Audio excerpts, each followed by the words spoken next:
Le chagrin et la colère ont gagné les cœurs de nombreux Chinois ce vendredi suite à la mort d'un médecin, Li Wenliang, qui avait tenté de mettre en garde contre le nouveau coronavirus dès le mois de décembre, mais avait été réduit au silence.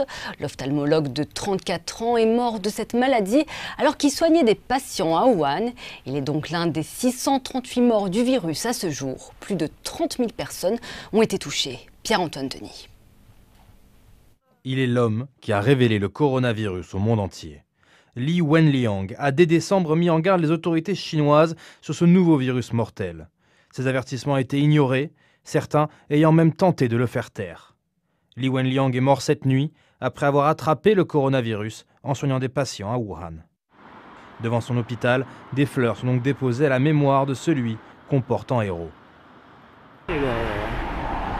C'est un héros, je suis tout à fait d'accord. Il était compétent dans son travail et très courageux et honnête. Mais je suis en colère, parce qu'on aurait pu éviter tout cela si on l'avait écouté. Il a donné sa vie pour le bien de notre pays. Et il était très jeune. Je suis très reconnaissante. Le gouvernement de Pékin, critiqué ces dernières heures pour avoir ignoré les appels de Li Wenliang, a exprimé ses condoléances à la famille du défunt et tente d'afficher l'unité.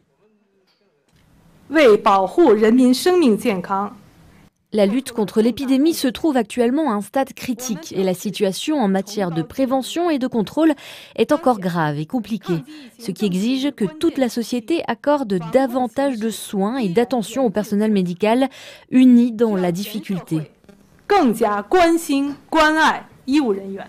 Car la douleur est bien réelle. Plus de 600 personnes sont mortes et plus de 31 000 personnes ont contacté le virus.